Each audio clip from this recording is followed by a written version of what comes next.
Shalom Aleichem, amada mis pajaelas, que Hilot de Yehoshua, paz a vosotros.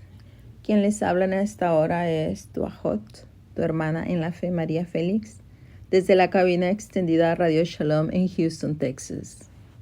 Hacia todas las partes de esta bella planicie donde se escucha la sintonía de Radio Shalom. Muchas gracias por tomarte tu tiempo de adorar a nuestro Creador en sus horas sagradas de Shabbat. Recibe el abrazo cariñoso del Padre donde quiera que tú te encuentres, que pueda colmar de bendiciones tu vida en este día. También nos encuentras en las plataformas de WhatsApp, de YouTube, de Telegram, de Messenger y de Facebook. Soy una estudiante del Instituto para Ministros en Torah con el patrocinio y la cobertura de las asambleas Alfa y Omega Incorporados, que es administrada por sus fundadores y mentores nuestros, los amados Morim Aharon y Araceli de Morales, a los cuales agradezco el privilegio de darme la oportunidad para poder compartir con todos ustedes y a través de ustedes todas estas hermosas verdades bíblicas. Es muy importante compartir con todos aquellos con los que amamos, con los que convivimos, con los que nos cruzamos en nuestro día a día. Acá en las Kehilot de Yehoshua nos regimos por el calendario sacerdotal perpetuo, que es perfecto, como base para una de nuestras principales enseñanzas. Y la otra es creer, proclamar y enseñar el verdadero nombre del Elohim de Israel, Jehová Tsebaot, en un formato de raíces hebreas. Somos una organización eclesiástica de sostén propio y sin afanes de lucro, con el único propósito de cumplir el mandato de nuestro amado Yehoshua HaMashiach de llevar este hermoso mensaje a todo el mundo en nuestras generaciones. Nos puedes contactar en cualquier tiempo en el www.elyosoy.com. Y llegamos a nuestra parasha número 45, intitulada Behele Shemot. Estos son los nombres. Y las referencias bíblicas las encontramos en Éxodo 1:1 hasta el 2:25, Isaías 27:6, Jeremías 1 del 1 al 19, Ezequiel 16, 1-20, el Salmo 45, 2 de Corintios 6, del 1 al 10. Oremos. Santo Padre Dios de la gloria, gracias te doy en esta hora, porque eres infinitamente bueno con nosotros. Gracias por cuidarnos, cuidar nuestros bienes, cuidar de los que amamos y permitirnos reunirnos en este Shabbat para adorar y bendecir tu bendito nombre, aprender más de ti y fortalecernos mutuamente. Sigue siendo con cada uno de nuestros amados radioescuchas. Llénales de igual manera, fortaléceles, bendíceles y prepárales para que juntos un día estemos delante de tu presencia, en el dulce nombre que es sobre todo nombre, nuestro amado Yehoshua HaMashiach. Amén y amén. De cierta manera, la semana pasada cerramos con el primer libro de la Torah, el primer libro de la Biblia, con el Génesis. Pero eso no significa que terminamos, simplemente que continuamos, pues vemos ahí cómo Jehová forma la humanidad. Y hoy en miramos cómo Jehová forma a su pueblo. Allá miramos cómo Jehová hizo pacto con Noé y a través de sus hijos. Acá nosotros miraremos cómo Jehová hace pacto con el pueblo de Israel ya establecido en el monte Sinaí. Por tanto, hay un paralelismo constante que se puede hacer entre Génesis y Éxodo. Entre el primero, que habla de la etapa de los patriarcas de Abraham, Isaac y Jacob, y acá hablaremos de los hijos del último patriarca que vinieron con Jacob a Egipto en donde fueron esclavizados. Y estos dos grandes acontecimientos son bien importantes en el calendario litúrgico del pueblo de Israel. Literal, pues cada vez que se celebra cualquier festividad del calendario litúrgico, el pueblo de Israel va a hacer mención de estos dos acontecimientos cada vez que se hace un kiddush con la frase Heser le Maseh Bereshit, Heser le Shamishraim.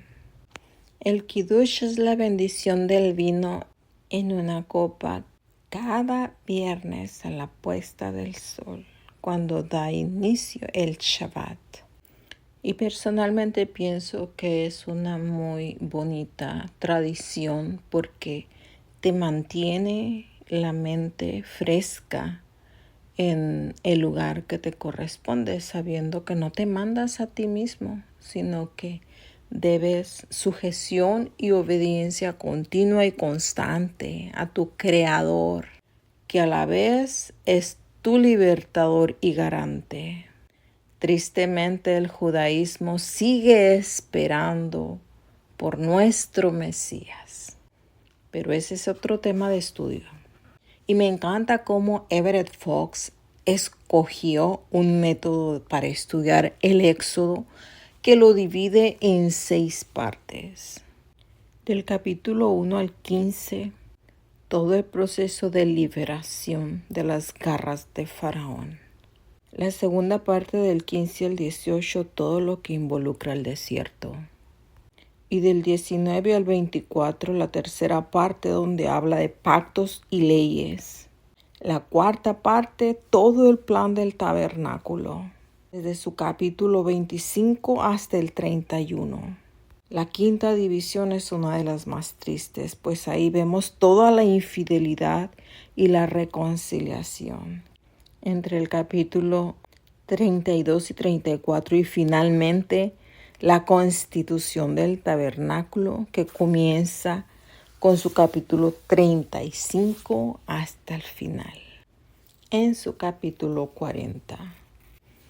Y fácilmente estos 1209 versículos y 16.713 palabras de las 71 páginas que abarca Éxodo también se puede dividir en 3 categorías. Del 1 al 18, la liberación y la redención, donde el texto bíblico nos dice, os tomaré. En este punto, Dios se lo toma personal, que somos su pueblo y que nos defiende. Del 19 al 24, nos va a instruir, nos va a dar todas esas leyes que nos van a ayudar a caminar delante de su presencia. Aquí es donde el Todopoderoso, Supremo, Infinito hace pacto con su pueblo elegido. Aquí es donde básicamente nace la mentalidad de reino, imparable. Y del 24 al 40, con esa maravilla de la doctrina del santuario, es donde Dios Padre habita con su pueblo. Esto implica una relación personal, uno a uno, de adoración total, completa y suprema. Por supuesto, siempre y cuando estés dispuesto a aceptar la interacción con un Dios temible, que no nada más es bueno, sino que es fiel y más que fiel. Pues a través de las edades somos testigos del cumplimiento fidedigno de Génesis 1:28, allá donde Jehová nos bendijo y nos dijo, ser fecundos y multiplicaos, llenar la tierra y sojuzgarla. Bendición añadida a todo hijo del Eterno. Esta es una de las principales razones por las cuales en ese periodo de esos 350 años que ya habían transcurrido entre estos primeros versos de Éxodo, como el puente que está uniéndonos con Génesis. Pues la historia falta muchísimo para que termine. Todas ellas están entrelazadas y unidas entre sí. Una fluye dentro de la próxima y así será hasta ver su rostro. Y en ese número que se da de los que entraron con Jacob a Egipto, que algunas versiones te van a dar 70, 74, 75, los números están fluctuando entre cada traducción y tiene su explicación. Pero me llama la atención cómo algunos dicen que el 70 es un número simbólico dentro de la Torá y dentro de la Biblia como un entero, simbolizando el Ejad, la unión, y diciendo que todos vinieron con Jacob sin dejar a nadie de lado, sin dejar a nadie atrás. Y tomando en cuenta que bíblicamente solamente se cuentan a los varones, pero en este caso solamente de la casa de Jacob, no contando ni a las mujeres ni a los niños. Porque si nos ponemos a pensar a este punto, pudieran ser mucho más de 200, ya que en Génesis se nos dijo que cuando ellos asaltaron Siquem, pues se trajeron prisioneros con ellos, pero evidentemente no entran en esta cuenta porque no son familia. Y otro dato curioso es cómo los gobernantes de Egipto durante el tiempo un poco antes, contemporáneo con José, y luego como por un siglo después, continuaron favoreciendo a los israelitas, y esto es porque ellos, entre ellos, eran primos. Pues los Ixos eran semitas de la línea de Shem, mientras que el nuevo faraón que estaba entrando, y la palabra nos menciona que no conocía a José, era de la línea de Cam, que aborrecía al pueblo hebreo, pues se afrentaba con su prosperidad y guardaba contra este pueblo un celo y un odio, me atrevo a decirlo, infernal, como todo lo que es contrario a nuestro Abba. Por eso es que vemos en el verso 7 el final de la hora dorada de Israel en Egipto. Pues este nuevo rey no tenía ninguna intención de honrar los tratos de los reyes anteriores ni de los faraones anteriores que habían tenido los israelitas. Y esto era porque este nuevo rey era nativo egipcio. Este primer gobernante egipcio, este nuevo faraón, prontamente anunció que los israelitas que habían sido ciudadanos honorables y dignos por casi 200 años, de repente son un peligro. Y la razón que da simplemente es que son más numerosos. Se mete al rollo hitleriano de jugar el juego de las razas. Por eso fue que el curso natural de las cosas es que al haber derrotado a los gobernantes anteriores, a los Hyksos, a todos sus protegidos y simpatizantes, se les catalogaba como cómplices. Por lo tanto, enemigos y un peligro potencial, haciéndole blanco del naciente nacionalismo y paranoia egipcia. Porque en su consenso total, la población entera de Israel comparada con Egipto en ese punto solamente era de un 25%. Lo irónico es que en los planes y los tiempos del Eterno, este nuevo proceso no es más que una representación gráfica de la batalla eterna que hay entre Jehová y el Hasatán. Pues lo que para nuestro Dios es una increíble bendición en su fertilidad, es tomado por Faraón como una terrible maldición.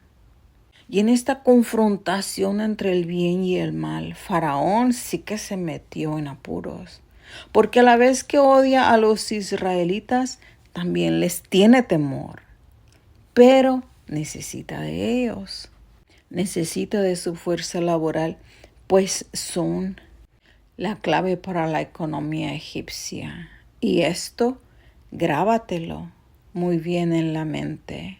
Donde un hijo del Eterno pone su pie, ahí hay bendición y ahí hay prosperidad.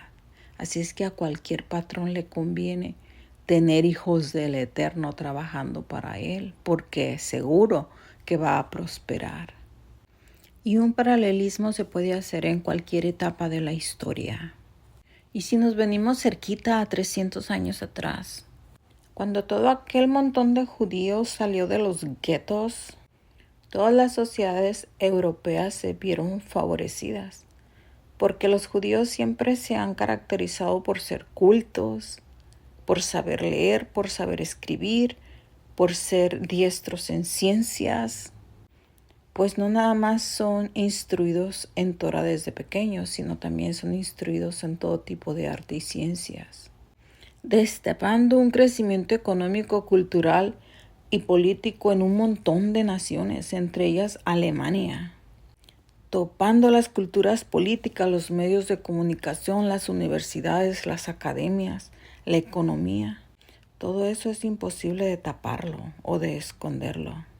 Esto precisamente fue lo que hizo Joseph, ayudando a la diáspora de Jacob, de su familia de ese tiempo, a sobrevivir.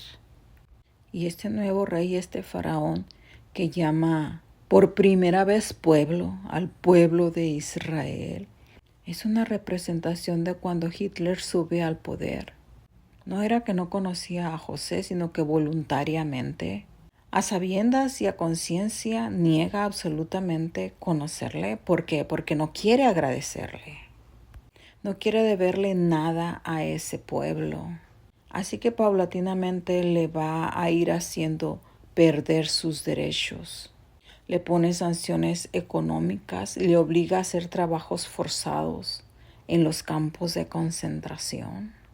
Se les obliga a vivir aislados, porque es un pueblo grande que amenaza la estabilidad del Primer Reich, porque es aliado de los bolcheviques que están detrás del socialismo, detrás del comunismo. Gracias a Dios que todos los planes para destruir a su pueblo siempre han fallado, pues en este caso los israelitas procreaban y se multiplicaban más y más cada vez. Y aquí nosotros podemos ver uno de los patrones repetitivos a través de toda la historia, que mientras más se persiga al pueblo del Eterno, mucho más este pueblo se va a multiplicar. Y si no, puedes verlo en el cristianismo claramente. Nunca creció tan grande como cuando sufrió persecución. Si Israel se hubiese rendido y se hubiese asimilado completamente dentro de la sociedad egipcia, entonces ellos hubieran evadido la persecución en todas sus formas, pero se hubieran perdido la inevitable productividad. Eso, transpolando a nuestra quejilá, es lo mismo, pues mientras tome el camino fácil y desee parecerse a las sociedades mundanales para así evadir persecución, por mostrar al mundo una identidad con Yehoshua HaMashiach, con toda seguridad la veremos estancarse, podrirse, no fluir. Y lo que es más lamentable, no estar listo.